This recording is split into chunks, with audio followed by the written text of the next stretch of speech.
Oi, what's the best game where you get to eat pie? What's the best game where you play a dead guy? Aye, you'll find out in VG247's podcast. Here, what's the best game where you swing from a rope? And what's the best game where you batter the Pope? Assassin's Creed 2. Like I said, you will find out in this here podcast. Right, Tom, it's been a while since we've done this one, but once again, plans to record a proper episode have fallen through, so we're doing an audit. Which for a lot of people is their favorite type of episode of this podcast, because you've got a very vocal contingent of Tom Orry fans who insist on that the podcast should be about Tom Orry. It should be centered around Tom Orry, and this is the closest they get to that. You're even dressing like Tom Orry today, aren't you? I mean, look at you. It's like Tom Orry. So we're about to make everyone's wish come true. This is basically a Christmas present to Kerry from Wales, who is your most vocal and biggest fan, I think. As it's Christmas, I've got some Lebruken from Tom's favourite supermarket. Nice. Might even get him to tell that story later. So since we last did this, Tom, there's been a lot of episodes. Like, there's been dozens, and I've just gone through them all and tallied up the new scoreboard, which I'm going to reveal at the end. And I wonder, actually, if you're going to be displeased with the results there. Yeah, we'll be. Right, so let's just go through some. We won't go through every single one of them, but let's just go through some standout ones. So the last time we did this, we got to episode 47. We won episode 48. Well, episode 47 was the last one of these. Episode 48 was the best game set on a horrible island, and I think that's basically about the point where we started doing video versions of the podcast, so people could see everyone's anguished faces when they didn't win, etc. Kelsey won that with Thatcher's Tech Base, which was really, really controversial because she hadn't played it, but she set a precedent then where which people exploited later on, didn't they? I think I was still doing the Football Manager bit then, wasn't I? Yeah, you were. Yeah. It takes me back. Which I like to think wasn't a bit. Which I like to think was very sincere on your part. We have Sharif winning best game with the worst difficulty spike. He picked Call of Duty Modern Warfare 2, and this is about the time people started noticing that every time Sharif comes on, he picks either Call of Duty or a Souls-like. Connor won for he's won multiple times with World of Warcraft. He won with that for a best game that's uncomfortably pro-monarchy. Best Zelda clone, Alex won that with Akami. And Kelsey won best game with a ginger protagonist with Stray, which stars a ginger cat. Now, I'm not going to go through all of them individually, but there's a name missing from all these winners, isn't there, Tom? Alex? No, he's in there. He won with Akami. James? Yeah, he won best game with horse armor with The Witcher 3. Right. I see what you're doing. Bertie from Eurogamer, he doesn't even work with us. Bertie from Eurogamer won with. Does he? He won with Alpha Protocol for best digital tourism game. Guests don't count because you always let the guests win. That's not true. As we'll get into. Alex won best game where you play a dead guy, which is a line from the intro song, so that was a really important one. He won that with Ghost Trick. It was a full, let me count them, right? It was a full 1, 2, 3, 4, 5, 6, 7, 8, 9, 10. It was a full 10 weeks before you won best licensed game with Football Manager. Is this just because you liked what was it? The place that had a license of Gibraltar. That's the only reason I was just fascinated by the idea of a Gibraltar football league because there's only about 7 people that live there. Yeah, and I've always wanted to go to Gibraltar out of like morbid curiosity, because I can imagine that it's like if you want to go to the Mediterranean, there are 1,000 better places to go than Gibraltar, and most of them aren't full of like red-faced alky Brits You should insist that you go there every year with your son. And like when he's older, you'll be like, why do we go here every year, Dad? And you'll be like, well, long story, but essentially my friend Tom mentioned it in passing on a podcast and I became obsessed. I watched a documentary about Gibraltar that night on Prime Video. I paid £3 for it, Tom. It was fascinating, but yeah, a really fascinating place, and I do genuinely want to visit. But it's got its own football league with like multiple teams, and 30,000 people live on the Rock of Gibraltar or something like that. It's like it's basically the size of a small town, but you know, it clearly does it have any supermarkets? Does it have any supermarkets? I mean, I imagine so. People got to get their provisions from somewhere, haven't they? Like pastries and things. Yeah. Yeah. Yeah, I would imagine so. So then we had another run where you didn't win anything. In fact, I tell a lie, that wasn't the last time you won. The next time you won, and the last time to date that you won. Oh shit, no, it wasn't the last time to date. All right. Look, you won. You had a joint win with James and Alex, where you all won Best Management Sim because you all picked Football Manager. But that was a setup, wasn't it? Yeah, and that was the end of the Football Manager. That was a big... Let's go behind the curtain a bit. Yeah. That was all planned, right? Yeah, we were like... It wasn't like, oh, we all randomly decided to pick Football Manager. Yeah. It was an effort to make it a bit of a joke. Yeah, it was like wrestling. We booked the match, didn't we? It wasn't as funny as you thought it was going to be. I thought it was fairly funny. Nah, not that funny. All right, well, I thought it was an entertaining idea at least. Kelsey got a double win after that with Garfield Kart Furious Racing and Euro Truck Sim. Guest Owen O'Donnell had his first win with Silent Bomber. Right? Owen's my favourite guest. Yeah? I think it would actually warm his heart to hear that. He's not to be mean about other guests, but most of them aren't very much fun, are they? Whereas Owen is fun. What do you mean they're not very much fun? Well, they're not, are they? They're well, a they bit are. Like, I, mean, I think that's... Most of them love themselves a bit too much, and they're doing this out of I think that some kind of... You are deliberately doing Mike Channel... favour to you because you did some work for them once or something. You are doing Mike Channel a grave disservice there. Mike Channel's a fun guy. James Batchelor is a fun guy. He may well be fun, but he just wasn't fun on the podcast, was he? I mean... Yes, he... You told me this in Slack afterwards. You said, sorry about that. Wasn't the most fun, was it? I didn't say that. Who are we talking about here? James Batchelor or Mike Channel? All of them. I said this after all of them. Well, it's patently not true, is it? Right. Okay. James Batchelor actually was promoting his book, and which became a real point of contention with you and Connor later on. He won the best game where nobody gets killed with Pokemon Red and Blue because he'd done a book called The Best Non-Violent Games, right? Available now from all good bookstores and some bad ones too. And you, for weeks after that, were like, oh, I bet if I was promoting a book, I'd win. And then Connor started doing that as well because he worships you and copies everything you do. And then some weeks later, I got actually... like 2 weeks ago, I got James Batchelor back on the podcast in an episode called The Best Game with a Shock Betrayal because I wanted you and Connor to have to face the man that you'd just spent weeks and weeks sort of taking the piss out of. Connor chickened out of that, and I mean, he says he was ill, but he basically chickened out. Mark had to step in for him. But you just kept mugging James off like to his face, which, you know what? I actually respected you for that. I mean, I thought you were being very mean to James Batchelor, who's someone I like very much, but you were you did stick to your guns and you just kept slagging him off. I like him as well, but I mean, there isn't room for that on this podcast, is there?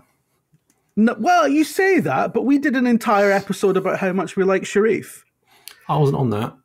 Yeah, you weren't on that, but that was a really nice episode to record because we all of us came together to celebrate our appreciation of a long-time contributor to VG247, who'd gone through the mill a bit because he said he was very critical of a game called Lies of P, and he gave it 2 stars. And we thought, it's only a game. Why are you mad?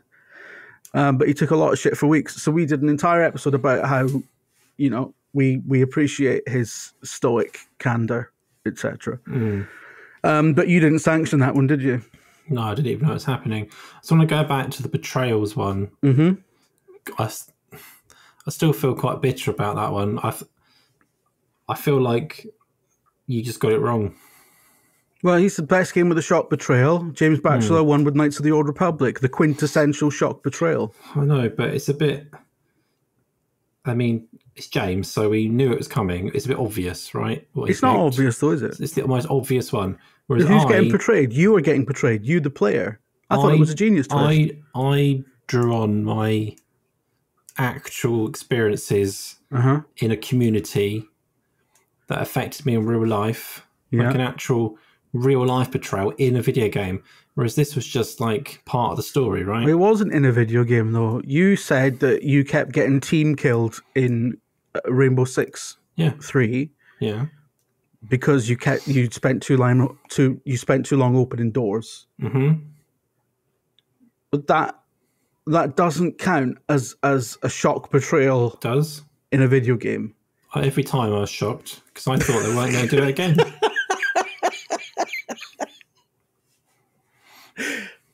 It's not a shock, though, is it?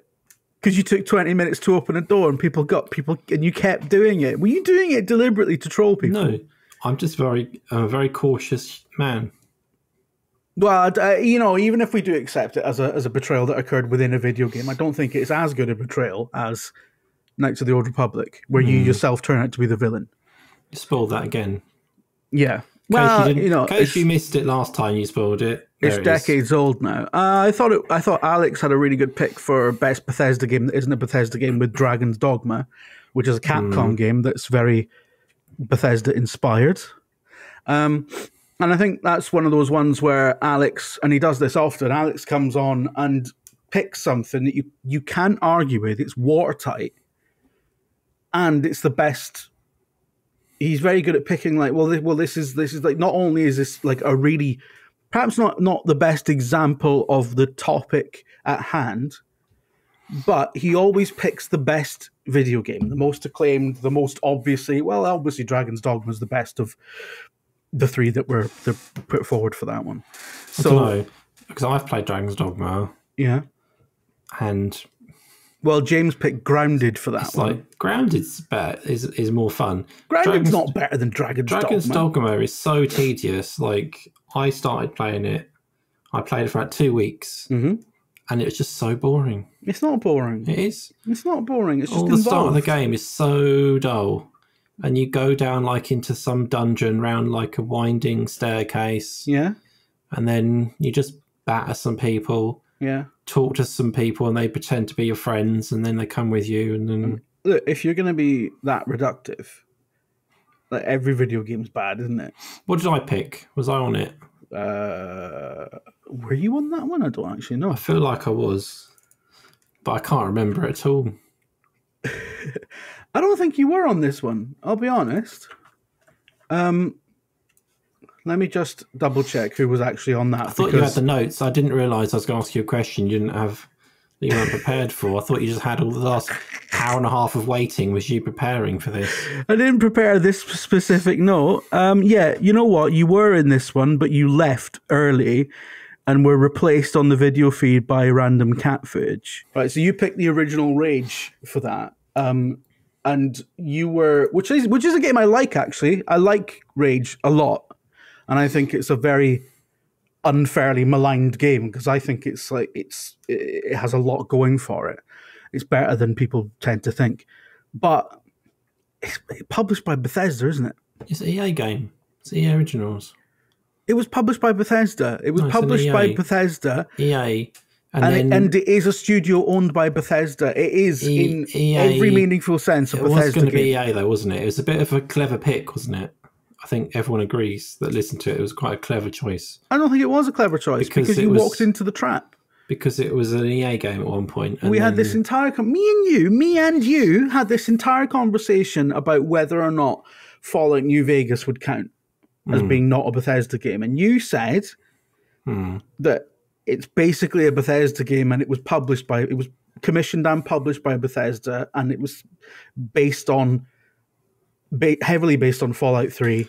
But this one started out, right, when id, right? And id were not owned by Bethesda at that point. Yeah. And it was an EA published game, and then they got bought out during development. So it was it's like the only game that would qualify in this, really, that wasn't a Bethesda game that became a Bethesda game. So it's the best choice, and everyone just chose to ignore how smart it was. But it was published by Bethesda. Yeah, but it wasn't, and ultimately developed by a Bethesda studio. Yeah, but that's semantics. It's not. The whole fucking podcast is semantics. All right, okay. Best German game, Gabriel Knight 2, The Beast Within, which was Rebecca's first episode. And you kicked off because you said I only picked that one because it was Rebecca's first time on the podcast. But I happen to really like Gabriel Knight, the saga. Obviously you do. I mean, it's no surprise. Well, what do you mean it's no surprise? But you're always going on about what's a gym game and what isn't. And then Connor won the best Christmas game, which we did in September for reasons we're not going to get into, with World of Warcraft: The Burning Crusade, which was his second win with World of Warcraft, I think. Which I'm just going to double check that. Yeah, it wasn't the first time he'd picked World of Warcraft, but it was the second time he'd won with it. Kelsey won Best Easter Game the week after, which we were doing in September for reasons, with the Easter Ripper. Now, you really, really had a go at me about that because you said it doesn't count as an Easter game just because it's got the Easter Bunny in it, but it's literally called the Easter Ripper. I know, but we're talking about what Easter is, right? Yeah. And the themes and how it's like how Easter is a time of, like, depending on what you view Easter as, but it's not about killing people in like a house. Is it? I actually can't argue with that. It's not, is it? It's not about killing people in a house. You're right. If you'd said that on the podcast, and maybe I mean, I'm sure I said something like that in more words. No, you got into an argument with me about whether or not bunnies were invented by the Cadbury's chocolate company. They were, yeah. They weren't. It's been, as I said, the bunny has been a fucking fertility symbol for thousands of years. I'm happy if someone had gone, Easter's all about chocolate, here's a chocolate game, I'd have been fine. Whatever. Easter is, to me, just an excuse to get some chocolate eggs, right? It's just the time of year where you eat some chocolate. But, like, here's a game about a serial killer in a house, happens to be dressed like a bunny. I mean, they can call it whatever they want, but it's not an Easter game, is it? It's literally got Easter in the title, Tom. Is that not Easter themed? If he kills, if the villain kills people at Easter? No, I mean, you can get away with it sometimes, right? I haven't seen it, but there's that film on at the moment, and it's got the guy from Stranger Things in it. David, is it David? And he plays Santa Claus, and he's like Santa, and he like stops a home invasion or something. Yeah, but he is actually Santa, right? Is this Violent Night you're talking about? That's the one. I've not seen it. I can't spoil it for anyone. Have you just seen a recent tweet about it? Is that what's happened? No, I was looking through films to watch the other night about Christmas, and it came up as the thing. Yeah. And like that's, I guess, a Christmas film because it is actually themed around Christmas. It's set on Christmas Eve. The Easter Bunny murdering game. It's like they've just reskinned a murder sim and gone, let's sell this to new people by going... That's the same argument, though, isn't it? If you're going to say that Violent Night counts as a Christmas movie, but it's basically an action film with lots of murder in it that occurs at Christmas time. No. So the association is exactly the same. You know, I saw a great one-sentence review of Violent Night, which convinced me to watch it, and it was apparently it's really good. And the one-sentence review was, "This is like what if Die Hard was in fact a Christmas movie?" Because this has been like some really annoying sort of student-y humor thing going on about Die Hard being a Christmas movie. People have been doing it for like 20 years, and it was a shit joke 20 years ago, but people still keep doing it, right? Whatever, fine. And here's the thing. It's not a Christmas movie though, is it? No. It's like it's the time of year where it's set is a framing device, but there's nothing, it's not Christmassy. It just happens to be set at winter. But, you know, it's a device to get a New York City cop on a plane to LA. That's it. That is Christmas's entire involvement in that film. Why is the Easter Bunny in that house? I don't know. I've not played it. You need to ask Kelsey these things, but she's not here. Right. After that, Owen O'Donnell had his second win with Jurassic Park: The Lost World on PS1, where we were talking about the best cameo in a video game. You tried to win that with Master Chief turning up at the end of Halo Reach. Yeah. And I can't remember what Richie picked, but Richie didn't win that one, and that was his first and probably only appearance on the podcast. Didn't Richie do the Bond games? Yeah, that's true. He yeah, had like the voice of someone. Was it Q or something reading? Yeah, out something? yeah. I love how you remember that, but I don't. Yeah, no, you're right. Yeah, and it was like a collection of Bond games on the Amstrad or a fucking Spectrum or something, and I thought he had a really good pick actually and explained it really well. But you just like Owen more.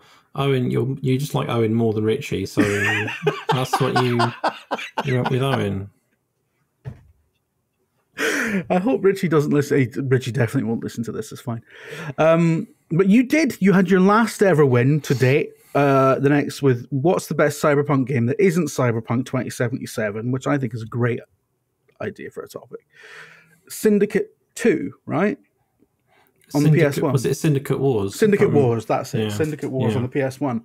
And I agreed with you about that one. So you haven't got anything to moan about there. I felt that was one of my weakest choices, to be fair. But you did complain bitterly the week after when Mike Channel won Best Driving (brackets not racing) game with The Crew because he beat you when you picked Test Drive Unlimited, which is a game I love, right? I mean, I don't love The Crew, but I do love Test Drive Unlimited. So why did I go with Mike Channel, you might ask? Yeah. But he made a really good pitch for The Crew, and we did a video way back when where we drove across The Crew's America map, and it was great. And I think it is the quintessential, this is a great game to drive across the map in, but it's crap at everything else. That was the one where Sharif picked a terrible game that wasn't even on topic, right? Outrider or something? I can't remember. Onrush. Onrush, that's Outrider. Where the hell did I get that from? Onrush, yeah, he picked Onrush, which is a racing game? Which is just a racing game without, like, positions or something. Yeah. But, yeah. And everyone was sort of like, Sharif, man, like, you've had the brief for a week. And he just seemed to pick, like, well, this has got cars. But, no, like, Sharif did have a good reason for that. Best ultra-violent spectacle in gaming, Connor won with Mad World, which I think we can all agree was a great choice. Kelsey won Best Detective Game with Professor Layton. Connor won again. What's the best game set in New York with The Darkness 2? Best game with a stupidly named protagonist. James won that with Grim Fandango. Mark Warren, new staff writer, best game set in London, and he won by submitting Midnight Club, and it was the second time he'd submitted Midnight Club because he did submit it 2 weeks earlier for best game set in New York. I thought that was a nice twist. Rebecca had her second win with best game you can complete in an afternoon with The Adventures of Captain Spirit. I'm just whizzing to the end here. Now, the best game we'd give 2 stars. Again, that was one that you didn't sanction. because this was the one that was basically about Sharif. It was really the best game that Sharif would give 2 stars, and a bunch of us had a conversation about it. And then we got Sharif on to do the judging, which I really enjoyed because I don't like judging at the end because I have to disappoint at least 2 people that I work with, and it's always slightly awkward. And I'm a very confrontation averse sort of guy. Yeah. So what won that one? I haven't Paradise listened to Killer. it. Paradise Killer. Right. Yeah. James argued that Paradise Killer would just... He essentially argued that Sharif would look at Paradise Killer and just not really get it. Which I thought was a bit like... I mean, I even said on the podcast, like, just to be clear, Sharif's like not an idiot. But Sharif seemed to agree with James on that one. So there we go. Best game of the short portrayal we've already talked about, and the best spin-off into another genre, which was the last episode, and Alex won that with The Sims. That was also a terrible choice, wasn't it? How was that a terrible choice? I just feel like you've taken something brilliant like SimCity, Yeah. and just made it much worse. Yeah. Well, like instead of putting down police stations, you're putting in sinks. But it's the same principle. Yeah, I did wonder about that afterwards. But Alex has got the kind of razzle dazzle, isn't he? I think sometimes Alex is convincing you of something that patently isn't true. I never fall for that. You just lap it up. It's like you just go, oh, he's spoken about this for 10 minutes. It must be right. And I'm like tuned out at that point doing something else. I'm always hanging on every word. I don't know what you're talking about. So, do you want to reveal the final scoreboard as it stands? If you want. Would it surprise you to learn that Alex is top of the leaderboard? No, not really. Are you eating a Lebkuchen No, I'm thinking live about on a it. podcast? I'm thinking about it. I mean, so Alex has won 20 times, and we're on like our 80th episode or something. 86th or something episode. I can't remember. Alex has won 20 times, which is the highest by a significant margin. that's a pretty good hit rate. Yeah. About 1 in 4-ish. Who do you think is next on the leaderboard? It'd be nice if it was me, because I think I've probably done the most episodes. But it's probably going to be, I reckon, Kelsey? Nah. James. Yeah, it's James. Then He's someone won else. 12 times. That's But quite a lot. you are joint third with Kelsey. You've both got 11. Yeah. Guess who's in fourth? Connor. Yeah. 9. He's won 9 times. So when he kicks off about how he never wins, he's in fourth fucking His place. percentage, his win percentage is probably pretty high. It's not that bad. Connor, actually. He got it into his head that he is bad at the podcast and never wins it. And isn't good enough at playing the game, etc. Right? And he always kicks off when he doesn't win. But he's actually like in the top, he's literally in the top 5. He's in the top 4. Yeah. He's number 4. This might surprise listeners, but I never play to win. Yeah. I just take part. You do get upset when you don't win though, Tom. Yeah, but that's... If I didn't, people would be like, what's happened? Is Tom all right? Yeah. It's just part of the whole show, isn't it? Yeah, that's true. Have you seen The Greatest Showman, No. the film? No. Musical. Is that you? It's about a circus, right? Is that with Hugh Jackman? And it's just a big show, isn't it? Yeah. It's with Hugh Jackman, yeah. Surprisingly, if you discount all the stuff they ignored and didn't talk about in terms of what actually the guy was like, Yeah. it's just a fun film about entertaining people. Are you comparing yourself to Hugh Jackman? Yeah. In what sense? Showman. You're both really good showmen. I mean, you are like from a circus family.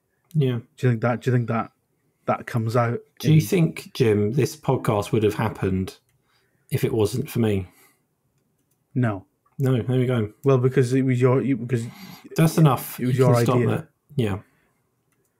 And you're in charge of the site's output ultimately, and you said we should do a podcast. Yeah, but also it lives and breathes on the contributions I make. I don't know. There's been plenty of episodes without you that have done all right. Yeah, no one listens to those. I can see the numbers. Right. Okay. There was some contention at some point when I introduced the gym theme, because you complained for ages that the theme song, where I have to pick something, you complained for ages about that not being very good. So I replaced it with a theme song about me, which is my name sung in an a cappella fashion for 2 minutes. And you don't like that either. I don't. So I'm starting to think that you just don't like. You just don't know what you want, Tom. I mean, the jingle is better than the old jingle. Do you actually think that? Yeah. Oh, okay. All right, nice. All right. Okay, I'm shocked by that, but okay. I thought you hated it. All right, so Sharif is 5th with 7 wins, and then after that we've got people who are in the 2s and 1s. Dom is rarely on the podcast, so they're on 2. Owen O'Donnell, your favourite guest, is on 2. James Batchelor, your least favourite guest, is on 2. James isn't my least favourite guest. We haven't had that many guests. That means your least favourite guest is Mike Channel.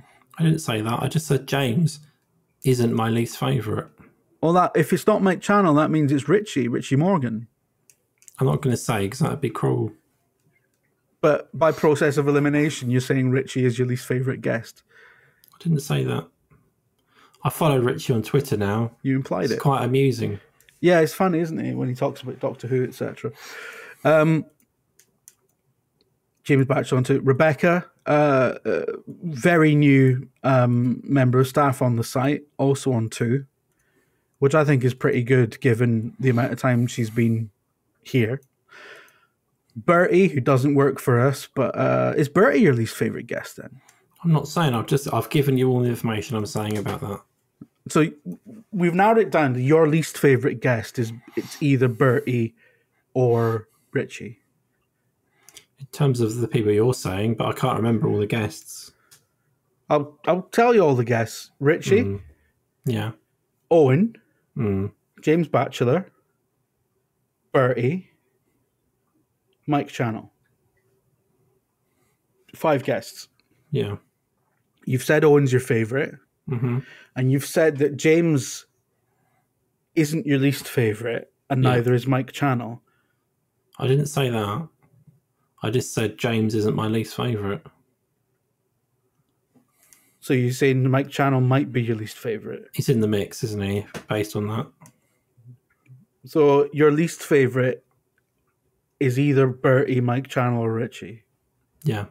They're joint last for you. Okay, well, I think at least there's comfort in numbers there. At least they can console each other when this goes out. But yeah, so Mark Warren is on 1, bless him. But since he joined, he has actually been quite prolific on the podcast. He's been on it quite a lot. So Mark is kind of the new Connor. I haven't listened back to the ones I'm not on, and Mark's mostly been on ones I haven't been on. Yeah, he's very good. There was some kind of fuss made about his Arthur Morgan choice. So that was the best game with a stupidly named protagonist, and his argument was that Arthur Morgan is named after one of the horses in the game, which is called the Morgan, and he maintains that, or he tried to argue that it was like a pun. But everyone listened to that and was like, well, there is a YouTube comment that is literally, "This is the worst episode ever. The Arthur Morgan reasoning was complete nonsense." And that was me. I wrote that one. I wrote that comment. I kind of love that. But Mark's been brilliant on the podcast, and he's very good at like coming up with very twisty, weird, and wonderful reasons why certain games should be picked. But Arthur Morgan was a bit of a misstep, I agree. But I thought it was funny. And I thought it was funny that it pissed a few people off, because I always find that funny. So Mark's been great. Rebecca's been great. Richie didn't win, and you were convinced that I was going to play favourites there and let him win. And I didn't, Tom. I didn't. And I did that to defy your expectations, but also because I do like Owen a lot, and I wanted him to win the second time. And he's the only guest that's won more than once. No, he isn't. James also won more than once. Oh, that must really upset you, because he's your least favourite, right? No, I like James. You like James. Got a really funny way of showing it. Because you spent 10 weeks laying into him, basically. And he listened to that, and he was actually quite upset. No, he wasn't. Yeah, he was. That's why when I asked him if he wanted to come on again to kind of, so you guys could confront him as a form of sort of punishment, he actually initially turned it down and said to me that your behavior following his first appearance upset him so much that you can't even listen to it anymore, and it used to be his favorite podcast. Does that make you feel bad? No. Why not? It's not true, is it? It is true. No. I'm best friends with James outside of this. We go back about 20 years. Really? Yeah, he talks to me every day. Yeah? Yeah. And he's never mentioned this because it's too hurtful? No, it just doesn't. Would you understand how much you did hurt him then? It was such a trauma for him, and it was your fault directly. It was a trauma that you caused, and yet he can't even talk to you about it. Does that not make you feel bad? No. Like I said, I'm like Hugh Jackman. Just about the show, isn't it? Right. Okay. Right. I thought I was getting through a little bit there, but I'm clearly not. So we're going to wrap this up now, and we'll be recording. Speaking of guests, we've got, I don't want to reveal it now, but we've got a couple of amazing guests coming on for next week. I bet they both drop out. I thought about this. I thought, should we announce it? I thought, no, because what happened is it's going to be Owen and Rich, isn't it? Because the people that are meant to be coming on won't come on, and then it'll be like, oh look, it's Owen and Rich again, everyone. I'm quite happy with that. But I can tell you that Owen is way too busy making the Christmas Infinite Review to do any podcasts, because I've tried to. We had a very small window to record something else, which we lost for reasons, and now Owen's basically unavailable till January. So that definitely won't happen. And I don't think I can get Richie onto this podcast without Owen, because you need somebody to,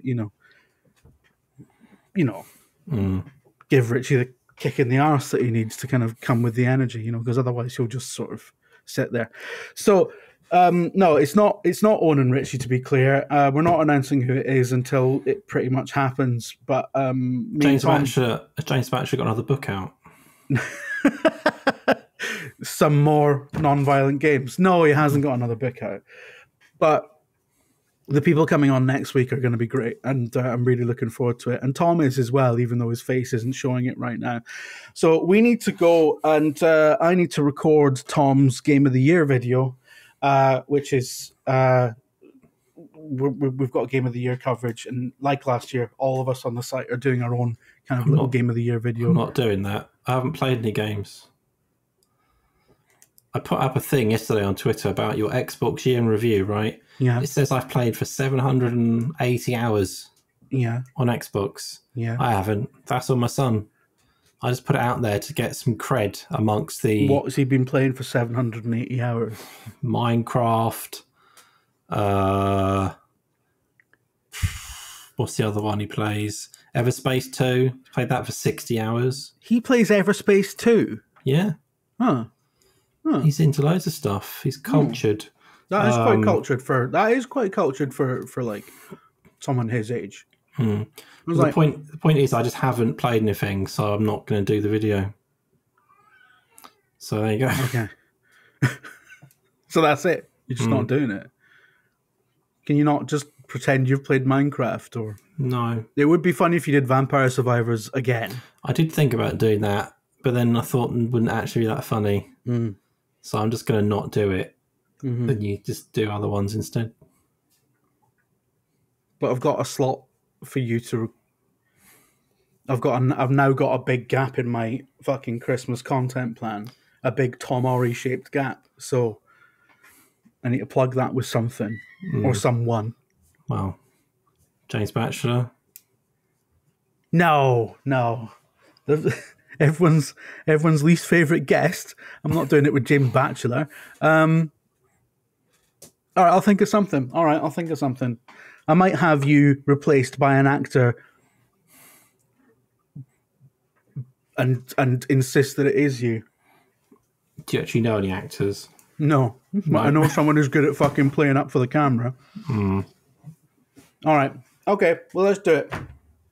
All right, thanks very much for that, Tom. That was enlightening, inspiring as always.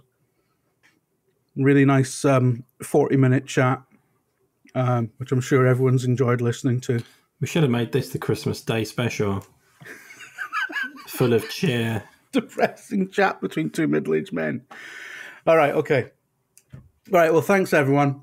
Tune in next week because we do genuinely have some good guests coming on. So, let's not mess about. Not going to reveal who they are today, but you'll find out and you'll immediately put the episode on because you'll think, fucking hell, can't believe they got them on.